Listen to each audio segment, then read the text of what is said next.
La France possède le 3e réseau mondial d'ambassades. En ces temps de crise, avons-nous encore les moyens de notre diplomatie?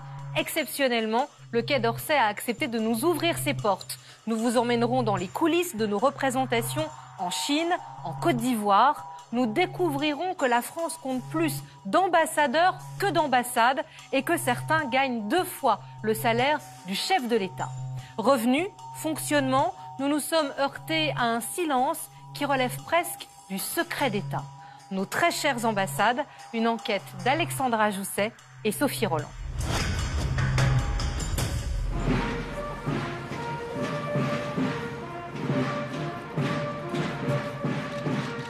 Ce jour d'août 2015, au palais de l'Élysée, le chef de l'État accueille ses ambassadeurs. Leur mission, faire rayonner la France dans le monde. Voici l'ambassadeur en Arabie Saoudite, l'ambassadrice au Tchad, l'ambassadeur au Gabon et l'ambassadeur de France en Chine. Bonjour, comment ça va? Maurice Gourdeau-Montagne est une figure emblématique de la diplomatie française. Une fois par an, tous se retrouvent pour écouter la bonne parole du président de la République. Oh, comment vas-tu? Joli. C'est vraiment un exercice de rentrée diplomatique au sens de la rentrée. C'est pas la rentrée des classes, c'est la rentrée diplomatique. Donc chacun a une feuille de route et le président de la République va nous donner la feuille de route politique des mois qui viennent.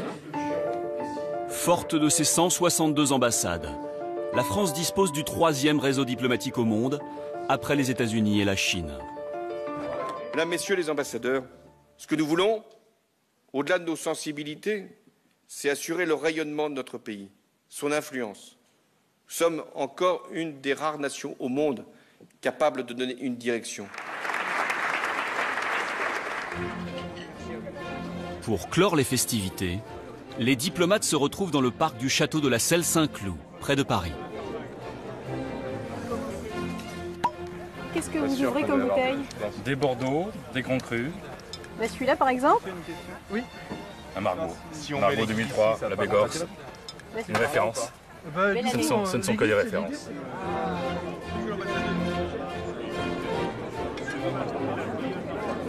C'est sympa le métier d'ambassadeur, finalement on peut goûter à tout le temps. Et tout ce qu'il y a de meilleur. Nous passons du meilleur. D'abord ce genre de produit, dans ce genre de rencontre. On peut passer au pire aussi, on a des situations de crise extrêmement graves, mais les très bons côtés sont très appréciables, on goûte les minutes, si vous voulez, intensément. Voilà. Exceptionnellement, le Quai d'Orsay a accepté de nous entrouvrir les portes de ses ambassades. Nous sommes allés en Chine découvrir le train de vie de la représentation française. Quel budget vous ne devez pas dépasser? À peu près, c'est entre 20 et 25 euros. En Côte d'Ivoire, nous avons découvert les conditions de vie des expatriés de la diplomatie. Il y a une qualité de vie à Abidjan qui vraiment vaut son pesant d'or. Nous avons aussi enquêté sur les salaires et les primes des fonctionnaires. 11 000 euros par mois de primes. Moi, j'ai vraiment du mal à le croire. Faut-il réduire les effectifs du Quai d'Orsay? Vous pouvez pas les virer! Une institution qui ne joue pas vraiment le jeu de la transparence.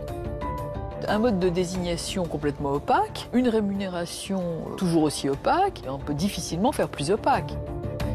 En ces temps où l'État demande aux Français de se serrer la ceinture, quel est le coût de notre diplomatie?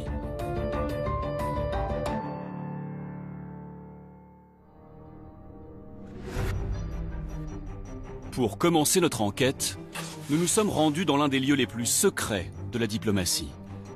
Les coulisses d'une ambassade modèle.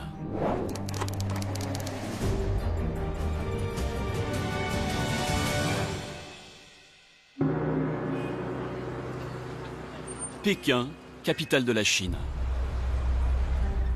Dans le quartier des affaires, voici la toute nouvelle ambassade de France. Un bâtiment flambant neuf, inauguré en 2011. Et un jardin de 4000 mètres carrés. Ça n'est pas un hasard si le ministère nous autorise à la filmer. Cette ambassade est le symbole de la modernisation de la diplomatie française. nous retrouvons l'ambassadeur, Maurice Gourdeau-Montagne. Merci. Et s'il a accepté que nous le suivions sur le terrain, c'est bien pour faire la promotion de notre diplomatie. Si vous pouvez montrer d'abord que c'est un métier intéressant et que deuxièmement, on n'arrête pas une seconde, au service des contribuables et des Français, c'est déjà quelque chose. Monsieur l'ambassadeur, bonjour. Ça va mon cher, vous allez bien? Très bien. Tout le printanier.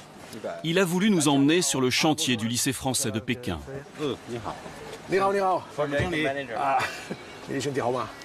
En poste depuis un an, il doit mener à bout ce grand projet. Même si j'ai une grosse tête. Donc Ici seront accueillis près de 1000 élèves. Un investissement important pour l'État français, 25 millions d'euros. Et en ces temps de crise, l'ambassadeur tient à ce que le travail soit bien fait, pour que ça ne coûte pas trop cher à la France. Là, il y a des baies vitrées partout en fait.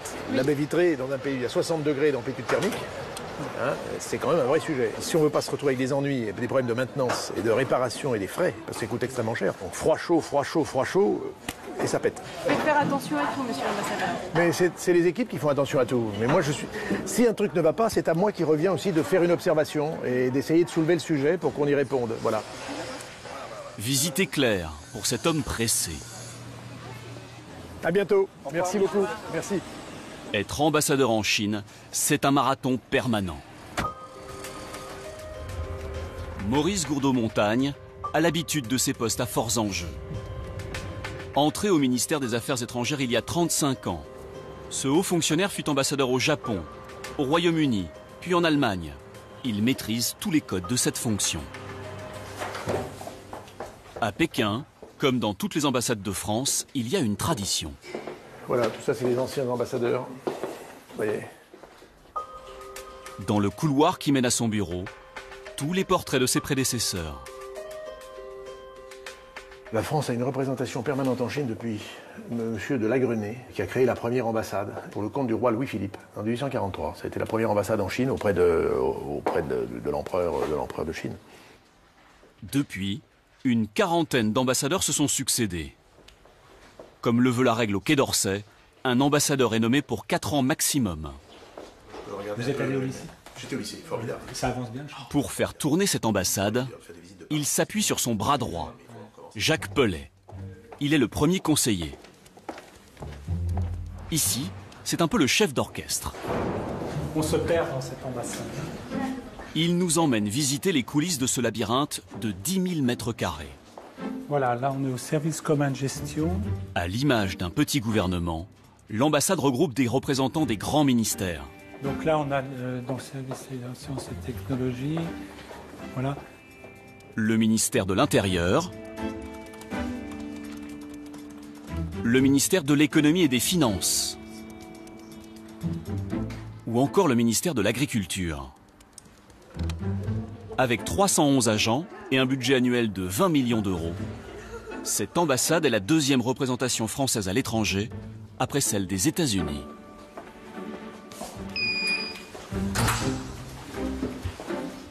Derrière cette porte blindée, Jacques Pellet nous emmène dans l'un des lieux les plus sécurisés de l'ambassade, le service de la valise diplomatique. Bonjour Gauthier. Bonjour Jacques, vous allez bien? Oui. Gauthier en est le responsable.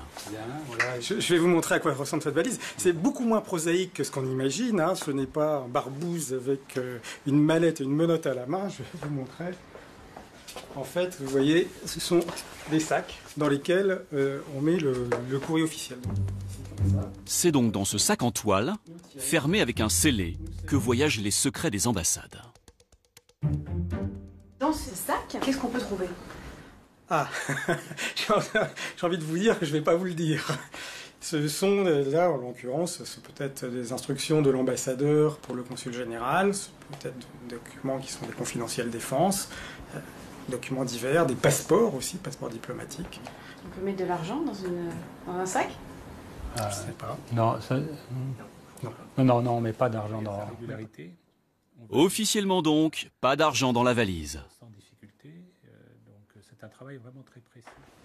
À l'étage en dessous, notre consul général. Salut Jean-Raphaël. Jacques Pellet tient à nous amener dans le service qui rapporte de l'argent. 27 employés travaillent ici à plein temps et ils ne chôment pas.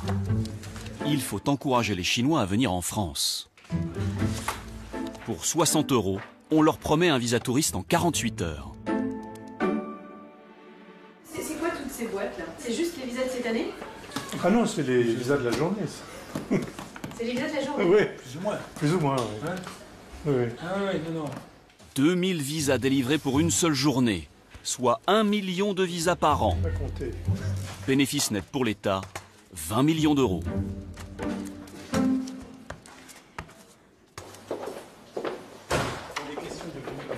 Aujourd'hui, ce qui occupe le personnel de l'ambassade, c'est la venue de Michel Sapin, le ministre des Finances. Bien. Vous avez vu le cabinet, Oui, L'ambassadeur et ses conseillers sont sur le pont. Vous serez avec moi pour l'accueil, Jean. Ah oui, oui. Et qui d'autre? Bah écoutez, votre service quelqu'un d'Air France, ça va. Hein, d'accord. Mais il a le salon d'honneur et tout ça. Oui. Recevoir les ministres, c'est aussi le rôle de ces diplomates. Je les emmène dîner. Enfin, vous emmenez. La visite de M. Sapin est extrêmement importante. Nous en préparons les ultimes détails. Là, c'est je dirais l'organisation pratique, mais tout ça doit être d'une fluidité absolue. Et tout ceci, c'est la partie organisationnelle, mais tout ça s'appuie sur des textes qui ont été préparés, des communiqués qui ont été négociés avec les Chinois, qui seront négociés sans doute jusqu'à la dernière minute. Donc c'est un travail extrêmement minutieux. Le lendemain, à l'ambassade. Livraison matinale pour Thomas Siret. Il est le chef cuisinier. Salade, tomates, courgettes, mangue. Tous les produits viennent de Chine. Après avoir passé 6 ans à l'ambassade d'Iran, Thomas est à Pékin depuis 2 ans. Il prépare les repas de l'ambassadeur et de toutes les réceptions officielles. Si j'arrive à le prendre à la main, c'est que c'est pas assez chaud. Hein. Pour le seconder, il a 3 commis chinois. Ils n'ont que quelques heures pour préparer le cocktail et le dîner pour 30 personnes, donné en l'honneur de Michel Sapin. Mais dans les dîners officiels, vous pouvez faire ce que vous voulez? Dans la limite du raisonnable. Mais à peu près, j'ai carte blanche, oui. On est là pour représenter la France, pour représenter le terroir français et pour présenter aux Chinois la cuisine française, en fait. Quel budget vous ne devez pas dépasser? À peu près, c'est entre 20 et 25 €. 20 à 25 € par personne. Pour ce prix-là, Thomas a prévu de concocter pour le ministre des œufs toqués au Sichuan avec carpaccio de Saint-Jacques, une rascasse sauce matelote et en dessert, un ananas glacé à la coco, accompagné des fameux rochers de l'ambassadeur. Mais pour un dîner réussi... Salut Thomas, on se fait le point sur l'accord Mai-20 pour demain? Il doit travailler main dans la main avec Fabien Réjoli. Dans le menu, on va voir en cave, on regarde ce qu'on peut faire. Ouais, on y va. Il est à la fois sommelier et intendant de l'ambassade. Tu m'as dit pour le plat? La rascasse. Donc rascasse avec quoi comme sauce? Une sauce matelote. Donc sauce vin rouge. Donc sauce vin rouge sur poisson. Je pense qu'on va partir sur un pinot noir. Dans cette cave, plus de 1300 bouteilles. Des grands crus de Bordeaux à plus de 100 € l'unité. Des maisons de champagne renommées. Ou encore des grands vins de Bourgogne. Ensuite, la Touraine, avec les Sauvignons de Touraine. Fabien a une enveloppe de 15 000 € par an pour sa cave. Comme là aussi l'heure est à l'économie, il a trouvé un moyen d'augmenter son stock sans dépenser un centime. On va contrebalancer avec le gras de l'œuf. En alliant et ce qu'on achète et ce qui nous est offert en termes de sponsoring et d'importateurs ici qui cherchent à se placer sur le marché. Et donc nous, on leur offre une visibilité qu'ils n'auraient pas ailleurs. On arrive à étoffer un petit peu notre volume de cave à hauteur de 50% par rapport à ce qu'on achète, quoi. En tout, c'est plus de 7 500 € de vin offerts par des producteurs français pour pouvoir se placer en Chine. Let's go. Après la cave, ultime préparatif pour la réception du ministre. Let's go in front.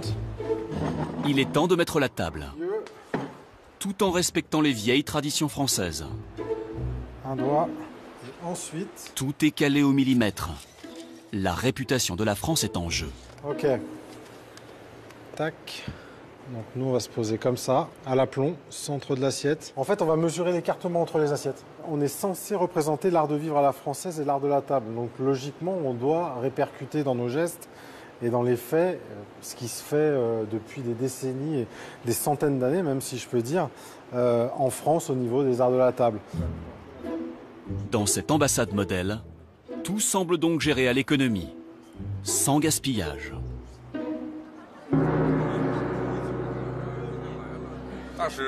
Ça marche? Ah, monsieur l'ambassadeur, faut tout faire, hein? Faut tout faire dans ce métier. C'est le jour J. Le ministre des Finances entame sa visite en Chine. Et elle commence par la Grande Muraille. Elle est mignonne parce que il y a les deux à la fois. Le petit soldat là. C'est un symbole pour les Chinois eux-mêmes. Et donc en venant ici, on leur rend hommage. C'est une forme de politesse vis-à-vis des Chinois.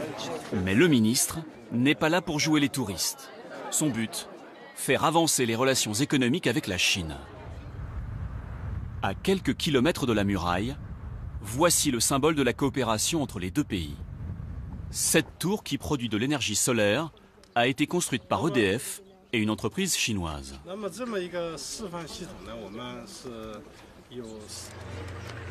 La diplomatie économique, c'est la nouvelle mission des ambassadeurs. Désormais, ils doivent aider les entreprises françaises à décrocher des contrats. Une diplomatie qui a un coût parce qu'elle permet de conquérir des marchés, c'est une diplomatie qui coûte moins cher que si elle se consacrait uniquement à la consommation des petits fours. Au dîner, ont été conviés une dizaine de dirigeants de grands groupes français.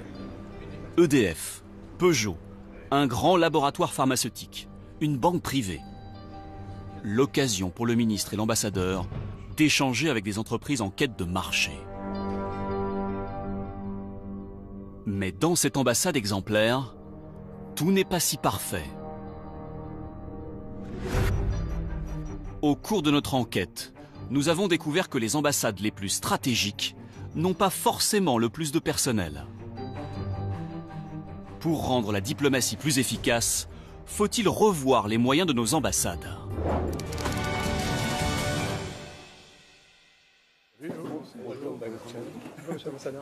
Ah, très bien. Ravi de vous voir. Ravi de faire connaissance. Ce jour-là, à Pékin, l'ambassadeur a réuni ses troupes. Donc, bienvenue à tous pour cette réunion. Voici les visages de notre diplomatie en Chine. 6 consuls, 22 chefs de service pour représenter la France dans la première puissance économique mondiale. Nous sommes peu nombreux par rapport à l'immensité chinoise. Nous sommes peu nombreux. Il s'agit donc de démultiplier nos forces. Mais l'exercice a ses limites. Marc Lamy est le nouveau consul général de Shenyang, une province de 110 millions d'habitants. Oui, oui, oui. Et salut Marc. Comment vas-tu? Ça va bien. T'as 15 ans? Non? Il a rendez-vous avec Jacques Pellet, le premier conseiller de l'ambassade. Bon, assieds-toi, assieds-toi. On est content que tu reviennes en Chine. Il dirige une équipe de 8 personnes qui n'arrive plus à faire face à la charge de travail et a besoin de renforts.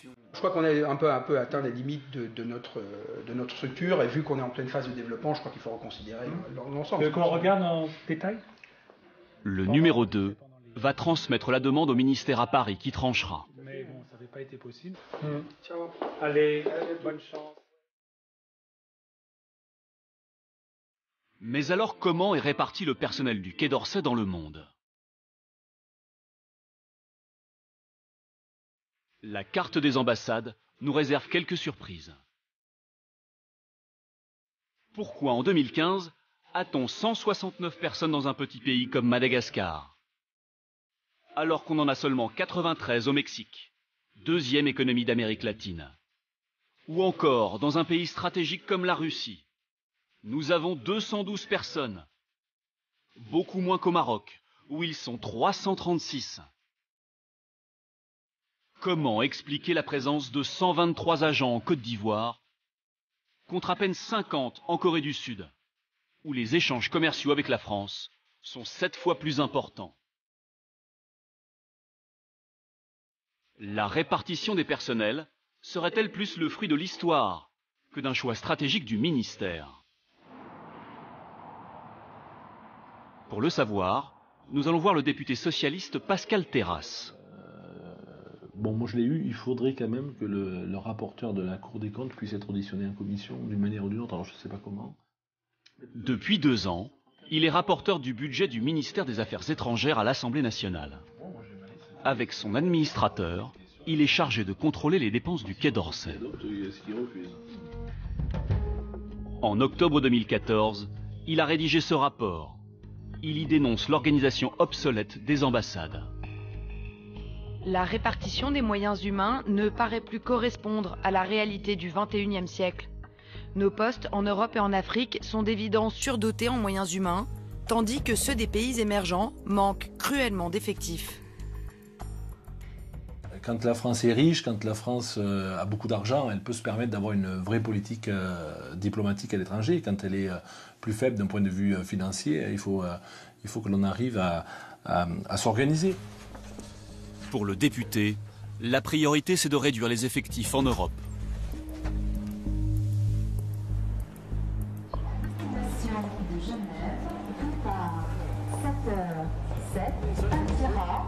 Ce matin-là, Pascal Terrasse se rend en Suisse. Il va visiter le consulat de Genève, une antenne de l'ambassade chargée de s'occuper des Français résidant à l'étranger. Là, ils sont 17 équivalents temps plein, c'est ça? Dont 10 titulaires. Dans ce petit pays, la France possède non pas un, mais 2 consulats. Un à Zurich et l'autre à Genève, à seulement 7 km de la frontière française. Est-ce que, lorsque l'on est un ressortissant français, que l'on habite à quelques kilomètres en réalité d'Annemasse, de Bellegarde ou d'autres communes qui sont en périphérie, est-ce qu'on ne peut pas imaginer qu'il y ait une partie des activités administratives qui puissent être faites en France? Donc je veux vérifier ça. Je suis moins froid qu'à Paris finalement. À Genève, Pascal Terrasse est accueilli par la consule en personne. Bonjour madame. Vous avez fait bon voyage avec un Oui, très bien. Un traitement de faveur est pour cause. Ce député s'apprête à inspecter l'organisation de son consulat. On a une caméra qui nous suit mais qui ne rentre pas avec nous, je vous rassure. D'abord parce qu'ils ont demandé l'autorisation, ok, on ne l'aura pas accepté.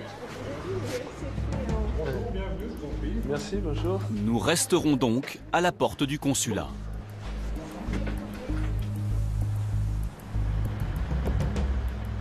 Après son inspection et son déjeuner avec la consule, nous retrouvons le député.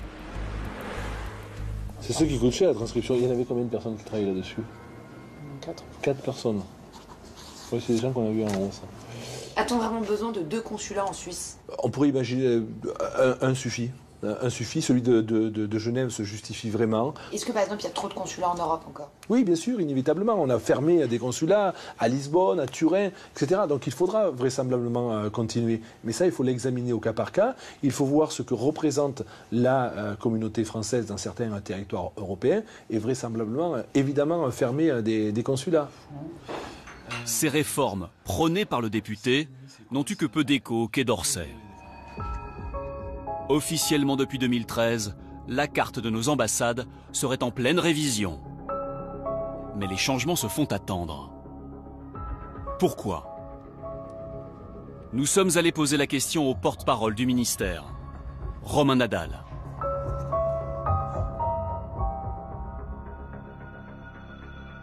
On ne réaffecte pas du jour au lendemain des agents de Madrid à Pékin ou à Hong Kong ou à Brasilia ou à Mexico. Ça prend un certain nombre de temps. Il y a aussi la formation, les langues, etc. Encore une fois, on n'affecte pas des agents de façon arbitraire sans tenir compte des missions à assumer, des langues à parler, de l'efficacité de ces agents. Mais ce travail est en cours et il est en bonne voie.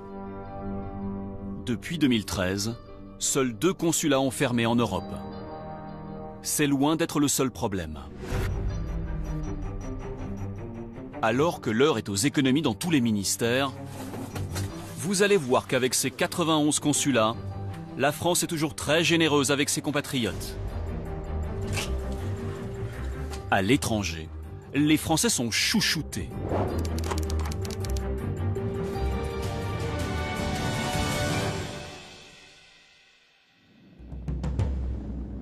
Nous avons souhaité tourner en Afrique, le continent où la France possède le plus d'ambassades, 48 au total. Le Quai d'Orsay nous a donné son accord pour un pays, la Côte d'Ivoire. Abidjan est la capitale économique. Nous nous rendons dans le quartier des affaires, au consulat. Ils avaient enlevé tout. Il faut enlever ça alors. Il faut l'enlever et le mettre là-bas. L'homme qui refait la décoration, c'est le consul général. Désormais, la salle d'attente va être dans ce sens-là pour qu'il y ait l'atelier et la publication des bancs. Publication des bancs. Philippe Truquet veut donner un coup de jeune à ce bâtiment qui a plus de 25 ans. Ici, c'est là que l'on met le panneau état civil social. Son but, améliorer l'image du consulat auprès des 15 000 Français de Côte d'Ivoire. Là, ce sera adoption, archive. Car ici, on est en territoire français. Au centre. Voilà. OK. C'est à la fois une mairie, c'est aussi une étude notariale, c'est aussi une préfecture, c'est un peu tout. Un consulat, c'est une mini-administration à l'étranger de la France. Pour un Français qui vit à l'étranger, le consulat est un lieu incontournable. Bonjour madame, voilà, je viens pour transcrire mon acte de mariage. Près de 1400 actes comme celui-ci ont été dressés en 2014. Un service gratuit, comme en France. D'accord, merci beaucoup madame. On peut aussi refaire son passeport, au même prix qu'en France, 86 €. On va déclencher la demande de fabrication de passeport. Dans chaque consulat, on trouve également un service social. Roselyne et Zora étudient les demandes d'allocation. À l'étranger, les Français ont aussi des droits. Donc, puisque sa femme fait une demande d'ensemble d'hébergement. Oui, avec la prise en charge des frais par l'État. Voilà. Bourse, aide sociale, indemnité. En 2014, l'État a versé 2 800 000 € aux Français de Côte d'Ivoire. Françoise Jangros est l'adjointe du consul. Elle a plusieurs casquettes. Bonjour madame. Bonjour madame. Asseyez-vous, je vous en prie. Ce jour-là, elle endosse le rôle de notaire. Alors vous venez pour l'acte notarié. La donation. Lidvine, cette Française arrivée en Côte d'Ivoire il y a quelques mois, vient signer un acte de donation. Je vous propose de parapher les pages et de signer la dernière page. Voilà, si vous voulez bien commencer. Voilà. C'est un service que le consulat vous rend? Ah bah oui, puisque ça m'évite un billet d'avion et... et voilà. Ce service va coûter 224 € à Lidvine, le même tarif qu'en France. En tout, 42 personnes travaillent au consulat. Selon elle, la France en fait beaucoup pour ses administrés. Vous avez des services qui ne sont pas rendus par les autres ambassades et c'est un des rares pays qui s'occupe de ses ressortissants. La France est le seul pays en Europe à fournir un tel niveau de prestations. Et cela nous coûterait trop cher. C'est ce que démontre ce rapport interne du Quai d'Orsay de novembre 2013. Sur ce document, une comparaison des services offerts par les consulats des principaux pays européens. La France est la seule à exercer toutes les missions, sans exception. Les consulats d'Allemagne et du Royaume-Uni, eux, ne délivrent ni carte d'identité, ni acte de mariage, ni bourse scolaire. Le rapport propose d'abandonner certaines de ces missions. La suppression de ces activités, ne présentant pas une nécessité ou une grande efficacité, pourrait permettre de rationaliser l'activité des services consulaires. Selon ce rapport, cela permettra de faire des économies, de réduire les effectifs et d'augmenter les recettes. Mais 3 ans après sa publication, aucune de ces recommandations n'a été appliquée. Est-ce qu'on a encore les moyens de faire ces missions pour nos Français de l'étranger? La réforme, et on va évoluer vers une réforme de simplification et d'allègement des mesures en faveur des Français expatriés, mais ça doit se faire par le dialogue avec cette communauté. On ne fait pas une réforme à coups de marteau en l'imposant sans dialogue. Ça date de 2013, donc c'était déjà il y a 3 ans. On a eu le temps de mettre les choses en place et pourtant il n'y a rien qui a été mis vraiment en place. Ça va se faire, mais la réforme a besoin de pédagogie pour être comprise et acceptée, même si elle est parfois douloureuse et que les mesures font des mécontents. Encore une fois, le Quai d'Orsay prend son temps. Aujourd'hui, dans le budget publié par le ministère, on découvre que 1/3 des dépenses est consacré au personnel.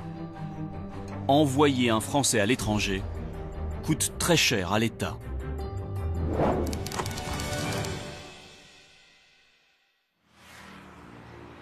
Nous retournons à Abidjan, mais cette fois-ci à l'ambassade.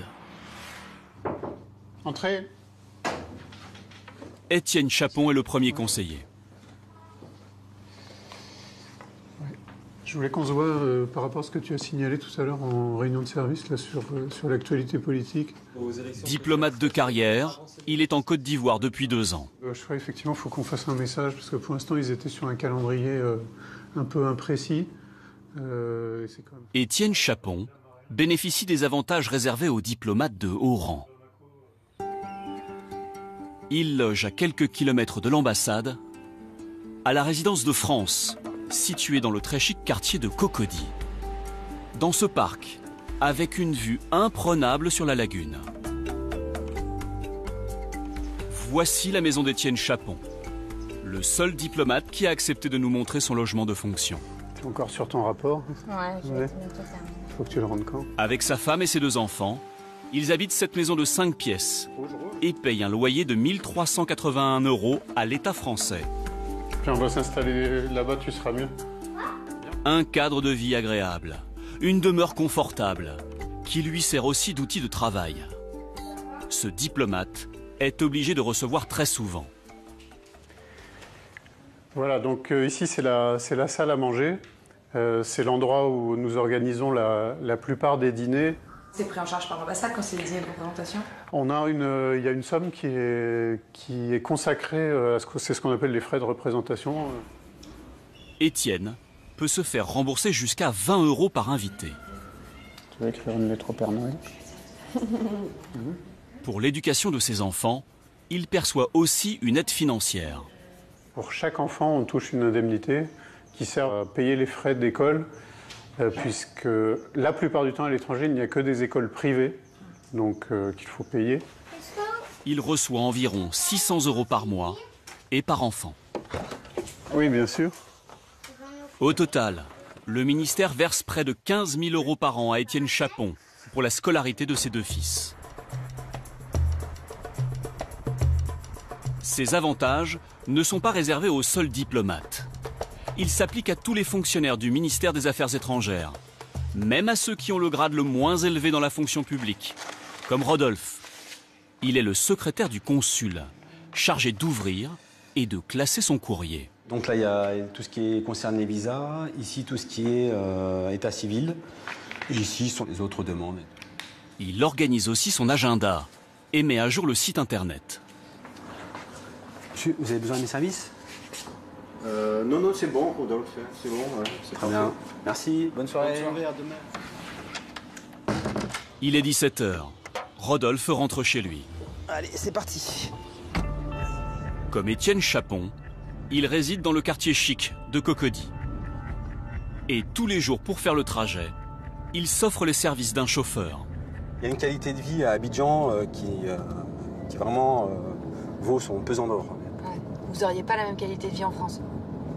Je n'avais pas la même qualité de vie en France. Je n'avais pas. Rodolphe habite dans cette résidence sécurisée. Coucou. Salut les enfants. Il vit avec ses 2 enfants. Ça a été la journée? Ouais. Qu'est-ce que vous faites de beau? Bah, on va faire le devoir et après on mange. On sort ce qu'il y a à manger ce soir. En Côte d'Ivoire, le salaire minimum est de 91 € par mois. Alors en plus du chauffeur, Rodolphe a une employée de maison. Attention. C'est vous qui faites le dîner? Non, c'est la femme de ménage. Vous arrivez, c'est tout près. Voilà. C'est la chance. Pour 433 € par mois, la France lui met à disposition cet appartement de 100 mètres carrés. C'est 2 fois moins cher que les prix du marché local. Les enfants, on passe à table s'il vous plaît. Rodolphe est en poste depuis 2 mois. Sa femme doit le rejoindre. Le temps de démissionner. Et là aussi, il y a un coût pour l'État. Il y a une prime, une indemnité pour les époux et épouses d'agents qui ne travaillent pas, qui quittent leur travail. Et donc voilà, c'est une petite indemnité. Bon, ça ne couvre pas, bien sûr, la totalité de la perte du travail, mais bon, c'est mieux que rien. La femme de Rodolphe touchera 606 € par mois. Tout conjoint qui ne travaille pas a droit à cette indemnité. Elle peut aller jusqu'à 2 900 € par mois pour le conjoint d'un ambassadeur. Mais ce n'est pas tout.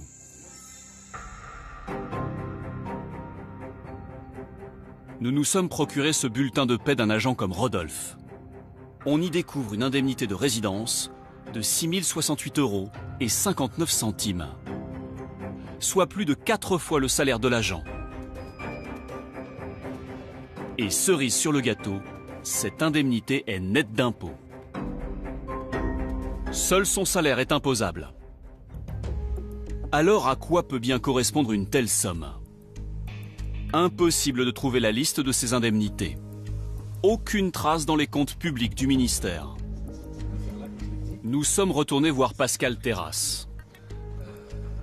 En tant que rapporteur du budget, il devrait avoir accès à toutes les dépenses du Quai d'Orsay. Est-ce que vous, on communique par exemple le montant des indemnités de résidence? Absolument pas, je l'ai demandé, le ministère ne me les communique pas. Mais est-ce que vous trouvez ça normal qu'on vous cache le montant des indemnités de résidence au ministère des Affaires étrangères alors que vous êtes rapporteur du budget? Moi, j'ai demandé les informations, mais on ne les a jamais communiquées. Est-ce que c'est normal? Non, évidemment. Je considère qu'on devrait disposer de tous les éléments. Un député qui a pour mission de contrôler l'action du gouvernement, l'action publique, devrait disposer de tous ces éléments. Donc il y a une forme d'opacité qui est organisée, qui n'est pas forcément d'ailleurs à caractère politique, mais qui est plus une organisation, au fond, liée à l'administration elle-même qui se protège. Pascal Terrasse, lui-même n'a jamais eu accès aux indemnités de résidence.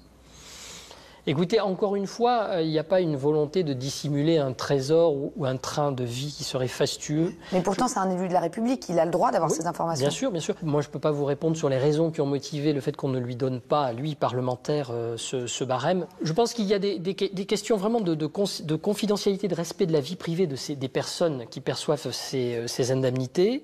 Il y a aussi une question de sécurité vis-à-vis d'autres États qui pourraient prendre connaissance de ces montants. Je crois que c'est une information qui est de nature assez confidentielle, assez sensible, assez stratégique, et que c'est la raison pour laquelle nous ne la rendons pas publique. Ces documents confidentiels, nous avons fini par nous les procurer. Voici la liste de ces fameuses indemnités de résidence. Nous constatons que les montants varient fortement en fonction des pays. L'indemnité la plus élevée perçue par un ambassadeur est en Afghanistan, avec 29 380 € par mois. Et la plus basse, à Monaco, 6 104 €. En Europe, dans un pays limitrophe de la France comme la Suisse, elle est de 11 722 €. L'ambassadeur en Chine, lui, touche 21 356 € par mois, bien plus que son collègue de République centrafricaine, pays en guerre, 17 556 €.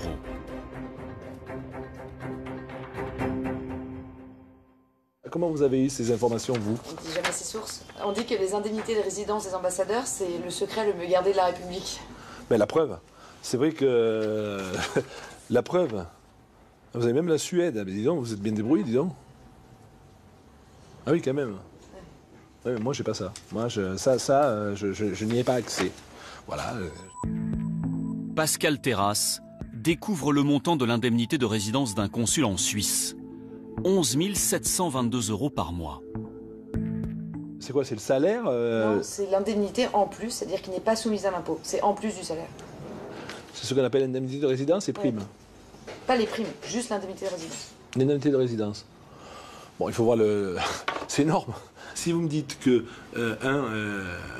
fonctionnaire de l'administration du Quai d'Orsay a 11 000 € par mois, non pas de salaire, déjà de salaire, ça paraît considérable, mais vous me dites de primes. Moi, j'ai vraiment du mal à le croire. C'est la loterie nationale. Enfin, voilà. Selon nos informations, le salaire d'un ambassadeur en fin de carrière est d'environ 6 000 € net par mois. C'est donc l'indemnité de résidence qui fait la différence. Un ambassadeur gagnerait dans les 30 000 € par mois, c'est presque 2 fois le salaire du président de la République, et en tout cas 3 fois le salaire du ministre des Affaires étrangères. Ça a quand même un peu intéressé l'opinion publique. Bien sûr. De connaître ces niveaux de rémunération. Écoutez, bien sûr, et je comprends qu'il y ait un intérêt pour cela, mais il faut voir aussi quelle est la mission de l'ambassadeur de France en Chine. Elle serait plus importante que celle du président de la République? J'ai pas dit ça. Quand on rémunère un ambassadeur, on prend en compte l'importance de sa mission dans un pays, la lourdeur de la charge, les contraintes que cela pèse aussi sur lui, sur sa vie familiale, sur sa vie privée. C'est l'ensemble de ces critères qui conduisent à définir sa rémunération. Chaque année, l'État dépense en moyenne 129 000 € par fonctionnaire expatrié. Mais dans nos ambassades à l'étranger, les employés ne sont pas tous au même régime. Il y a aussi du personnel recruté localement, qui coûte 6 fois moins aux contribuables.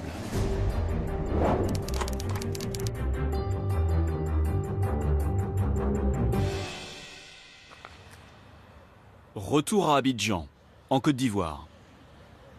À l'ambassade de France, il y a une personne incontournable. Pour la visite de Mme Massouinav et M. Balmer. C'est Josiane, oui, la secrétaire du service de gestion de l'ambassade. Attendez. Madame, ne quittez pas, s'il vous plaît. Est-ce que vous pouvez me scanner ça en urgence? D'accord, je scanne ça tout de suite. Pas de suite, monsieur. Oui? Quand il faut organiser un rendez-vous ou réserver un chauffeur, ici tout le monde s'adresse à elle. Avec le conseiller diplomatique du président. Josiane n'est pas une fonctionnaire envoyée de France, mais une ressortissante ivoirienne, employée directement par l'ambassade à Abidjan. Elle ne bénéficie pas des avantages des expatriés. Tout diplomate a des privilèges. Nous, c'est pas pareil parce que moi, je suis recruteur local, donc c'est différent. C'est surtout différent pour la rémunération. Josiane a le même salaire que Rodolphe, le secrétaire du consul. Mais elle n'a pas droit à l'indemnité de résidence, ni aux autres primes. Du personnel à bas coût, comparé aux expatriés. D'accord, on peut voir le dossier. Tout est en place, hein, donc il va falloir qu'on passe dans la...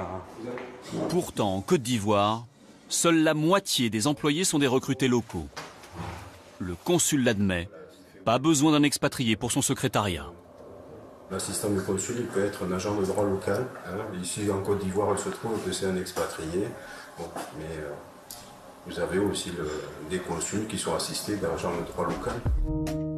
Recruter plus d'agents en contrats locaux pour réduire ses coûts, c'est la recette que le Royaume-Uni applique depuis 2012.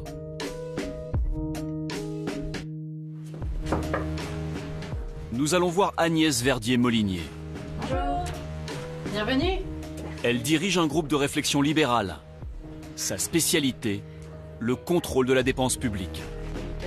Elle a mené une étude comparative entre la diplomatie française et la diplomatie anglo-saxonne.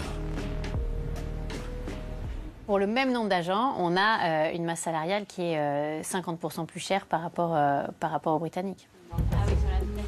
Selon son étude, un coût de 982 millions d'euros pour le personnel français contre 602 millions pour les Anglais. Cet écart, il vient d'où? Il vient notamment du fait que nous, les Français, on emploie seulement un tiers de la totalité des agents de la diplomatie qui sont des contrats locaux, donc qui coûtent beaucoup moins cher, tandis que les Britanniques, eux, les 2 tiers de leurs agents, et ils veulent même aller plus loin, les 2 tiers sont des contrats locaux. En plus, quand le Quai d'Orsay réduit ses effectifs, les contrats locaux sont les premiers touchés. Le choix de la France, ça a toujours été de supprimer plus de postes de contrats locaux ou de contractuels que de titulaires. En 2012, par exemple, on a supprimé 3 fois plus de contrats locaux que de contrats d'expat. Pourquoi le Quai d'Orsay supprime-t-il plus de contrats locaux que d'expatriés? Un homme a son opinion sur la question. L'ancien ministre des Affaires étrangères, Bernard Kouchner. Pourquoi avoir une masse salariale qui coûte 50% de... Parce que vous ne pouvez pas les virer. Et d'ailleurs, ce n'est pas le but. Mais ne croyez pas qu'en France, on chasse les fonctionnaires comme ça. Vous rêvez ou quoi? Et si vous êtes en train de me dire que l'administration française est trop lourde, je vous l'ai affirmé. 10% de plus, 10% du budget de plus que l'Allemagne. Bien sûr qu'il faut le faire. Mais si vous voulez être élu, il ne faut pas dire la vérité. Moi, je m'en fous, je ne me présentais pas, mais quand même. Il ne faut pas dire la vérité. Il ne faut pas dire à vos électeurs que vous allez supprimer leur poste. Ça, non. Résultat, au Quai d'Orsay, il y a embouteillage au sommet de la pyramide. En 2014, on comptait 199 ambassadeurs pour 163 ambassades. Alors le ministère a trouvé la solution pour occuper ces hauts fonctionnaires. Ils sont nommés ambassadeurs thématiques.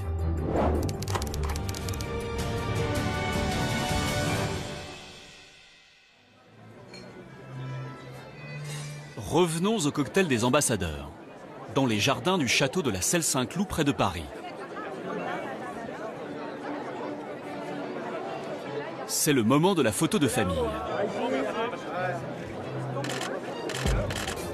Autour du président de la République, François Hollande, se pressent tous nos ambassadeurs. Parmi eux, certains ont des titres plutôt surprenants. Par exemple, il y a un ambassadeur chargé de la lutte contre les mines antipersonnelles. Un ambassadeur pour le sport. Ou encore un ambassadeur chargé de la mobilité des cadres supérieurs. Que peut bien faire un ambassadeur pour les pôles? Et celui chargé de la responsabilité sociale des entreprises? Ce sont des ambassadeurs thématiques. En 2015, ils étaient 25. Mais à quoi servent-ils vraiment?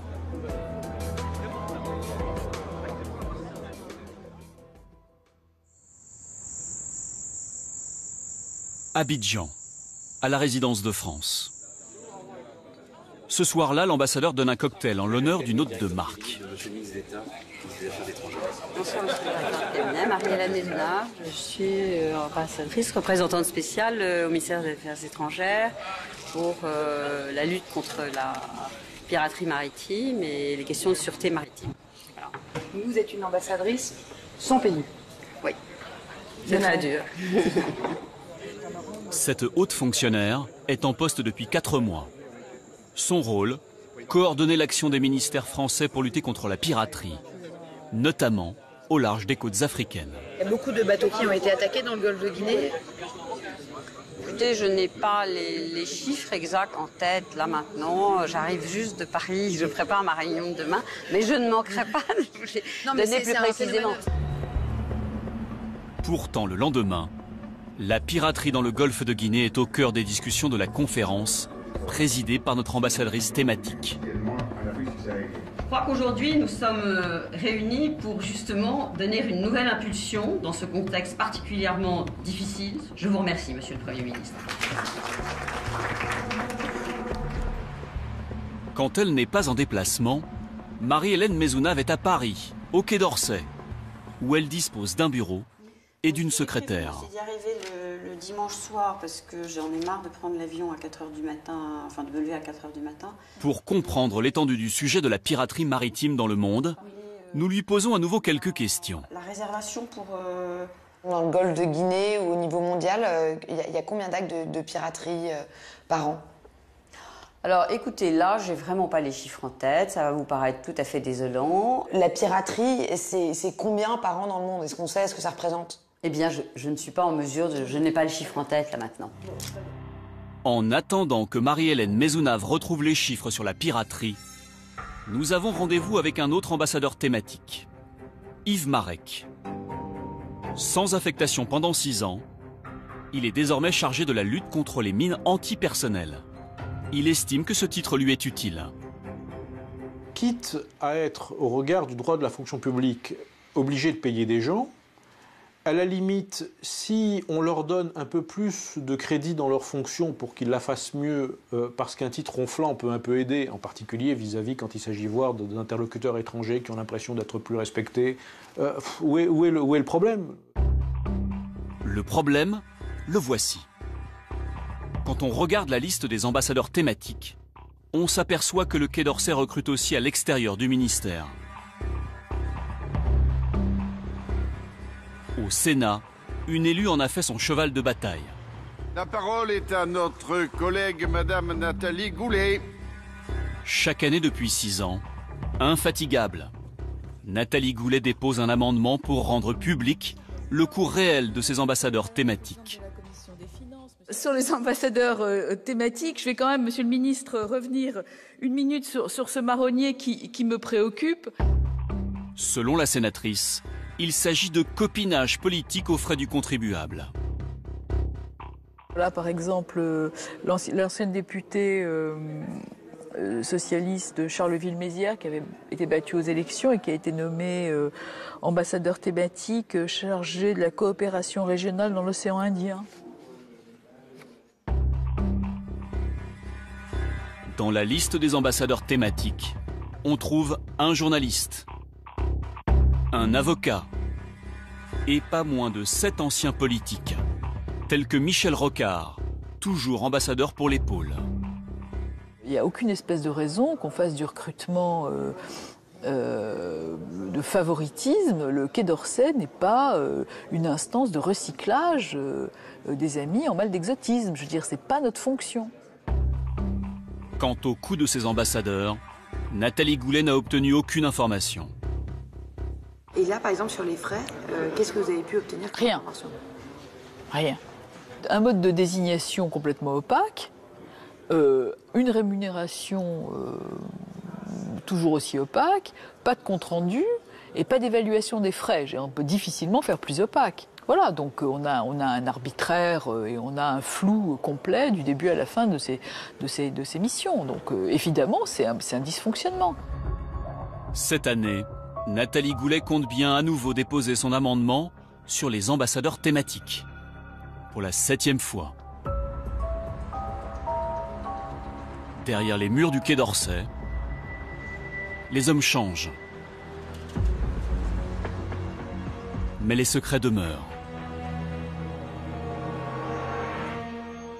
Et avec nous, pour aller plus loin, sur le plateau de Pièces à conviction, Jean-Christophe Rufin, académicien, prix Goncourt, ancien président d'Action contre la faim, médecin. Vous avez été aussi, et c'est pour ça que vous êtes là ce soir, ambassadeur de France au Sénégal. C'était de 2007 à 2010. Merci d'avoir accepté notre invitation. Et face à vous, Alexandra Jousset. Bonsoir Alexandra. Vous êtes l'auteur de cette enquête que l'on vient de voir. Alors on va s'attaquer, si vous le permettez, Jean-Christophe Rufin, directement au portefeuille des ambassadeurs, si je peux m'exprimer ainsi. On a vu dans l'enquête d'Alexandra que c'était très compliqué, que les revenus des ambassadeurs étaient devenus une information confidentielle. Est-ce que vous pouvez simplement nous dire combien vous touchiez quand vous étiez ambassadeur de France au Sénégal pendant ces 3 années? Alors, bon, d'abord, moi, je ne suis pas diplomate de carrière, donc si vous voulez, je ne touchais pas beaucoup, si j'ose dire, puisque je n'avais aucune ancienneté dans cette carrière. Ce qu'il faut voir, c'est que sur la masse globale, il y a effectivement, et ça a été bien dit, 2 parties. Une partie de salaire qui était assez faible, aux alentours, enfin assez faible comparée à la proportion. Et la fameuse indemnité. Et l'indemnité, voilà, qui est en proportion de 2 tiers, 1 tiers, si vous voulez, sur un revenu global d'environ 15 000 € à peu près. 2 tiers, 1 tiers pour les deux.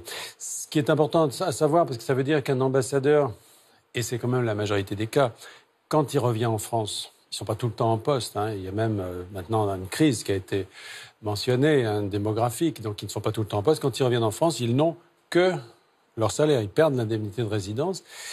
Et donc ça vous, fait avec votre indemniité de résidence en grosse partie, ça faisait un total de 15 000, c'est ça que vous me disiez? Oui, c'est ça. Oui. Ce qui est beaucoup, mais si vous voulez, encore une fois, il faut bien distinguer les deux. Parce que moi, il se trouve que j'étais en poste. Et que donc, la question ne se posait pas. Mais si, par exemple, j'étais de carrière, à mon retour, j'aurais perdu les 2 tiers de ce revenu. Alexandra, tous les fonctionnaires de l'ambassade, donc l'ambassadeur, mais on voit aussi en Côte d'Ivoire le secrétaire de l'ambassade, Rodolphe, qui touche la fameuse indemnité et ça peut, Jean-Christophe Rufin le disait, ça peut doubler, voire tripler des salaires. Ah oui, ça peut largement doubler, voire tripler les salaires. Comme on le dit dans le reportage, par exemple pour les ambassadeurs, ça va de 6 000 à 30 000 euros par mois. Mais même pour les gens en dessous, il y en a qui touchent 4 000, 5 000, 6 000 euros par mois, alors qu'ils touchent 1 000 euros de salaire. 29 000 euros en Afghanistan, hein, la plus élevée, mais on peut imaginer pour les risques, là, pour le coup. Vous savez, je vous invite à aller faire un tour et rester pendant 3 ans. Je pense que... Là, c'est justifié, par exemple, le risque, le contexte. Il y a vraiment un risque. Je veux dire, l'Afghanistan, l'Irak, ce sont des pays où, si vous voulez... vous savez, il y a une formation avant de partir, une formation notamment qui est faite par le GIGN. Bon, et...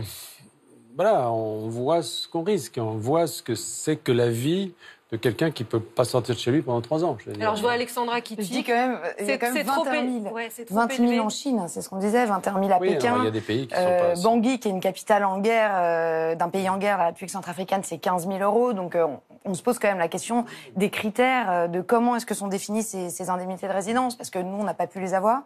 C'est très compliqué, hein. Ils sont pas publiés et du coup, on a un peu l'impression que c'est aussi au petit bonheur la chance. On dit, il y a l'éloignement géographique, il y a le risque du pays, il y a le coût de la vie sur place.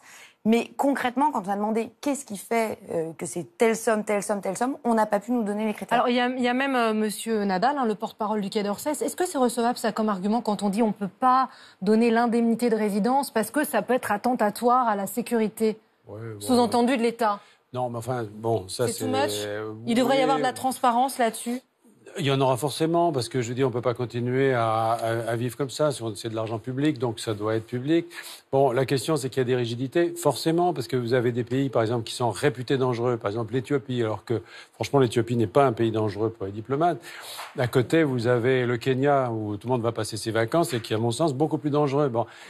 Tout ça, c'est un peu... Voilà, ça change, c'est arbitraire, mais effectivement, forcément, il faudra que ce soit public, ça. Mais ce qu'Alexandra notait dans son reportage, et qu'elle va sans doute nous redire, et pour les gens qui nous regardent, vous disiez vous-même, c'est la crise, on demande à tout le monde de faire des efforts dans cette émission, on travaille sur l'argent public, c'est 2 fois plus que le salaire du président de la République. Est-ce que là, les gens ne vont pas sursauter dans leur canapé, quand même? Ils vont conclure qu'il faudrait mettre le président de la République en Afghanistan pour le payer convenablement. Non, moi, ce que je trouve, si vous voulez, c'est que... Et j'ai trouvé que ce reportage était très bien fait. Il y a un peu un procès qui est quand même qu'il faut nuancer, c'est-à-dire qu'à la fois, il y a des éléments peut-être sur lesquels on peut considérer qu'il y a trop peut-être en matière de revenus, mais en même temps, le Quai d'Orsay est un ministère qui a fait énormément de coupes, qui a subi énormément de coupes dans ses budgets, et notamment sur une question qui n'est pas tellement abordée, qui est celle de la sécurité. Moi, j'ai observé souvent, si vous voulez, que dans des pays...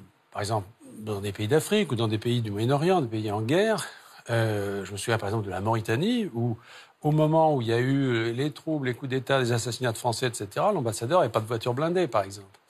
Donc vous traversez les rues avec un fort danger terroriste et vous n'avez pas l'équipement. Quand vous regardez une ambassade américaine, c'est un bunker, vous ne pouvez pas approcher à moins de 500 mètres, les gens ont des voitures hyper blindées, sécurisées, etc. Donc de ce point de vue, là... C'est un peut-être dispatché avec la sécurité plus importante. Alors, autre secret qu'on vous a opposé, Alexandra, c'est la fameuse liste des ambassadeurs thématiques. Là, c'est pareil, secret absolu. Alors, c'est surtout qu'en fait, on ne peut pas la trouver. C'est ça qui est déjà très étonnant. C'est parce qu'on sait les ambassadeurs qu'il y a dans chaque pays, dans quel pays on a des ambassades. Et quand on cherche la liste des ambassadeurs thématiques, elle fluctue, elle change. Et il n'y a pas de liste établie. Donc oui, pour qu'on rappelle bien, ils ne sont pas en poste dans un pays. C'est une cause qu'ils incarnent, qu'ils défendent. Hein, c'est ça. Exactement. Donc, par exemple, pour le VIH ou pour le SIDA, pour la lutte contre la criminalité organisée, contre la piraterie maritime, pour la mobilité des cadres supérieurs. Voilà, ce genre de titre assez éloquent. Alors, je vous ai trouvé sévère, hein, parce que les ambassadeurs thématiques, d'abord, contrairement à ce que dit la sénatrice... L'exemple qu'on a dans notre reportage est édifiant. C'est la personne, Marie-Hélène Messouna, écoutez, moi, ne connaît pas du tout son dossier. En tout cas, c'est l'impression qu'elle donne. Sincèrement, c'est quelqu'un que je connais bien. J'ai été très attristé de l'avoir tombé dans ce piège. C'est pas vous qui lui avez tendu, mais c'est comme ça. On ne peut pas dire que ce soit un piège. J'ai eu 2 interviews. Il y avait les gens de la presse qui étaient là avec nous. Si vous me permettez de le dire, c'est quelqu'un, je ne veux pas entrer dans les détails, mais qui a traversé des épreuves personnelles extrêmement graves. C'est quelqu'un que j'ai connu vraiment compétent, etc., qui est en train de revenir dans la vie professionnelle et qui est là, tombée à un moment où, effectivement, voilà, je crois qu'elle ne peut pas on peut l'entendre, Jean-Christophe Rufin, mais est-ce qu'elle est... Elle ne représente pas les ambassadeurs thématiques, ce sont des gens qui sont compétents. Quand la sénatrice, là, qui ferait mieux d'ailleurs de s'occuper un petit peu des frais de représentation des sénateurs... Alors, on a fait une enquête dans Pièce à conviction sur le coût et le fonctionnement du Sénat. Moi, j'ai passé mon temps à recevoir des sénateurs qui vont bagnoder dans le monde entier avec d'argent public aussi. Ça fait doublon avec votre travail. Oui, surtout, je sais pas que ça fait doublon, c'est qu'ils font rien souvent. Hein. C'est que voilà, ils se baladent, on ne sait pas trop pourquoi. C'est un autre sujet. En tout cas, ce qui est certain, c'est que là, elle pointe les ambassadeurs thématiques en disant c'est du copinage. Je suis pas d'accord. Michel Rocard, il est ambassadeur pour les pôles, ça peut vous faire rigoler, mais il a fait un très gros travail sur ce thème, qui est un travail fondamental, très important en matière écologique. Il a été nommé par Sarkozy en 2009, c'est pas du copinage. Vous avez des gens, le prédécesseur de Mme Maisonneuve, c'était Olivier Weber, qui était journaliste du Point, qui connaît extrêmement bien son sujet et qui a fait énormément d'efforts sur ces questions de criminalité organisée. Alors, on va laisser Alexandra répondre. La criminalité organisée. Voilà. Oui, mais en fait, il y a déjà le système du copinage, mais il y a aussi le manque de transparence totale. On ne sait pas combien il coûte. On n'a aucun retour sur les frais. Il y a une fois de plus dans le cas d'Orsay, c'est la porte close dès qu'on pose des questions déjà liées à l'argent. C'est ça le problème. Sont des ambassadeurs. Il y en a qui sont des anciens hommes politiques. On avait une députée PS qui a perdu aux élections qui vient d'être recyclée dans la coopération dans l'océan Indien. Ça, c'est pas bien, mais c'est assez rare. C'est-à-dire que sur la masse, c'est assez rare. Et ça, sincèrement, vous avez par exemple celui qui s'occupe du VIH, celui qui s'occupe des droits de l'homme, etc. Ce sont des gens qui font bien leur boulot et qui sont nécessaires parce que vous avez des conférences internationales partout où il faut des gens pour représenter la France. Alors, on va essayer d'avancer, si vous le voulez bien, tous les deux. Vous avez enquêté plusieurs mois, Alexandra, pour cette enquête de Pièce à conviction. Vous avez rencontré de nombreux ambassadeurs. Est-ce qu'il y a des anecdotes, des histoires que vous voudriez partager avec nous sur ce plateau et avec nos téléspectateurs ? Il y a eu, on vous a fait des confidences. Effectivement, on m'a fait des confidences qui ne sont pas dans le reportage parce que c'est du off, mais qu'on peut raconter. Il y a quand même généralement au Quai d'Orsay vraiment une opacité. Et un des ambassadeurs m'a dit les ambassades c'est un peu loin des yeux, loin du cœur. Donc on est loin de Paris et donc finalement il n'y a pas un vrai contrôle de ce qui se passe dans les ambassades. Donc par exemple j'ai un intendant qui me racontait que une des ambassadrices s'était acheté un piano à queue aux frais du Quai d'Orsay, qu'elle voulait mettre dans son appartement, il rentrait pas par la porte, donc on l'avait élitroyé. Ou plein de petites anecdotes comme celle-là. Elle a élitroyé qui, l'ambassadrice? Le piano à queue, bien sûr. Vous avez vu Est-ce que vous, quand vous étiez en poste au Sénégal, vous aviez aussi... Est-ce qu'on est un peu roi en son domaine? Est-ce qu'on doit rendre des comptes forcément à Paris? On gère son budget, on gère son agenda, comme on l'entend. Moi, ce que je dirais, c'est que si vous voulez... On a des attentes extérieures parce que quand vous êtes, par exemple, dans un pays africain où les Africains sont très sensibles, connaissent nos codes, notamment dans les anciennes colonies, ils sont sensibles à l'accueil qu'on leur réserve, à ce qu'ils vont manger quand ils vont venir, etc. C'est normal. Et moi, j'ai plutôt le sentiment qu'on fait beaucoup souvent avec des bouts de ficelle et qu'on essaie...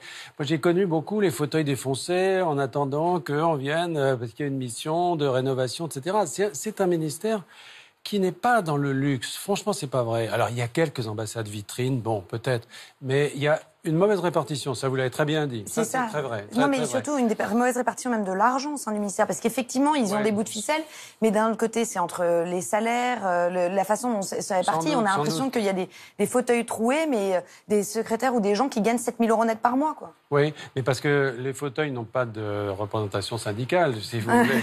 Alors, c'est vrai qu'on ne fait pas non plus ce qu'on veut dans un ministère comme ça, c'est assez compliqué. Les ministres sont souvent des gens étrangers à la fonction, les diplomates adorent ça d'ailleurs, là ils sont très contents parce que ça fait 3 fois qu'ils ont un Premier ministre, ça veut dire que le système se contrôle lui-même, se contrôle un peu même.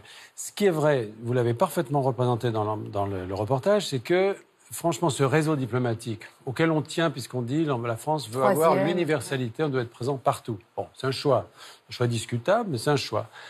À côté de ça, donc, vous avez évidemment des inégalités énormes entre l'ambassadeur au Libéria, qui est tout seul, avec son ordinateur, et celui qui est en Chine. Il y a évidemment des choses très différentes. Mais ça, dans la fameuse réforme, Jean-Christophe Rufin, en tout cas, le rapport qui a été fait sur le fonctionnement du quai, est-ce que vous pensez pas, et ça transparaît dans ce que vous dites, vous parliez de la sécurité tout à l'heure, qu'on pourrait quand même mieux dispatcher les moyens? Alexandra le montrait dans son enquête, des ambassades, la Corée du Sud qui est plus stratégique, même la Chine où finalement, vu l'enjeu, la Russie et d'autres pays qui sont complètement parce qu'il y a un poids historique. Pléthorique. Vous avez des pays comme le Sénégal, la Côte d'Ivoire, etc., qui sont des pays traditionnellement de forte présence française. Donc on ne peut pas les déshabiller d'un seul coup. Vous avez des pressions. L'Allemagne l'a fait, Alexandra le raconte, la Grande-Bretagne l'a fait, mais il y a une différence avec moins d'états d'âme que nous. Oui, mais parce qu'ils n'ont pas non plus les mêmes communautés à l'étranger. Nous avons des communautés très fortes. Et quand vous voulez réduire l'ambassade, vous avez des pressions de ces communautés qui passent d'ailleurs par leurs élus, c'est-à-dire les conseillers des Français de l'étranger et les sénateurs qui en procèdent. Moi, il me semble, si vous voulez, que c'est un ministère, le Quai d'Orsay, qui est un ministère, au fond, qui se sent mis en cause et qui réagit parce qu'il a peur de perdre tout, parce que c'est vrai qu'il a perdu beaucoup. Il réagit par l'opacité, ce qui est une façon maladroite de faire. Mais on peut le comprendre aussi parce que franchement, dans certains domaines, ils sont vraiment au taquet. Vraiment. Ils sont dans ce que vous dites. Dernier point, votre réaction à ce qu'on voit sur la Chine, où même Michel Sapin dit finalement un ambassadeur qui nous coûte, mais qui ramène des contrats. Finalement, il nous coûte, c'est un peu méprisant d'ailleurs, il nous coûte un peu moins cher que s'il mange juste des petits fours et fait des réceptions. Est-ce qu'on est devenu, est-ce que le rôle que vous aviez, c'est être économiquement bénéficiaire pour la France, aller chercher des contrats, faire venir des entreprises? Est-ce que c'est ça aujourd'hui, la nouvelle diplomatie française, une diplomatie économique avant toute chose? Alors, disons, c'est un complément, c'est-à-dire qu'aujourd'hui, il y a cette orientation nouvelle, l'économie. Bon, c'est une priorité, mais il y a toutes les autres fonctions, c'est-à-dire s'occuper de nos concitoyens, ça a été très bien montré, et ça, personne d'autre que nous le fait, donc ce réseau des consulats, c'est central. La politique, parce que quand même, si vous voulez, il n'y a pas que les relations économiques dans la sphère internationale, la culture, donc tous ces éléments, si vous voulez, sont là, et l'économie s'y surajoute. Et je pense que M. Sapin, là-dessus, caricature un peu, c'est facile, les hommes politiques, ils aiment bien faire ça. Bon, les petits fours, aucun ambassadeur ne passe son temps à manger les petits fours, ça se saurait. C'est-à-dire qu'ils font bien autre chose, et parfois trop de choses d'ailleurs, et on leur en demande beaucoup.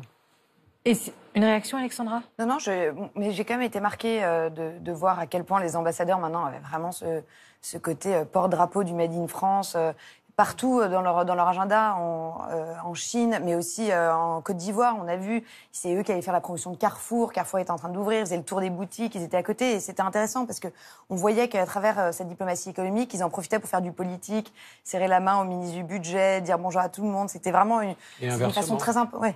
C'était très important pour eux quand même dans leur agenda. Ils me disaient que ça occupait maintenant 50% de leur temps. Le mot de la fin, Jean-Christophe Rufin, le cœur de votre mission quand vous étiez là-bas, même ce qui vous faisait vibrer d'avoir accepté ce poste, c'était quoi? Non, c'est un très beau métier. C'est un corps qui gagne à l'ouverture. Et je pense que le fait d'avoir mis, comme l'avait fait le président Mitterrand, comme a essayé de le faire Sarkozy, comme le fait plus du tout Hollande, des ambassadeurs qui viennent d'ailleurs en petite quantité, c'est pas mal pour l'ouverture de ce corps. Son ouverture aussi en matière de transparence, tout ça, ça lui sera profitable. Mais pourquoi ? Parce qu'il n'a rien à cacher et parce que c'est une fonction essentielle de la République et qui le sera de plus en plus pour notre sécurité, pour notre développement, pour notre rayonnement. Donc ne tirons pas sur le pianiste ou ce qu'il en reste. Ou le piano à queue. Merci beaucoup Jean-Christophe Rufin de nous avoir fait partager votre expérience et votre expertise en la matière. Merci Alexandra pour cette très belle enquête. Merci à vous pour votre fidélité à Pièces à conviction et on se retrouve évidemment le mois prochain pour une nouvelle enquête. Excellente soirée sur France 3. À bientôt.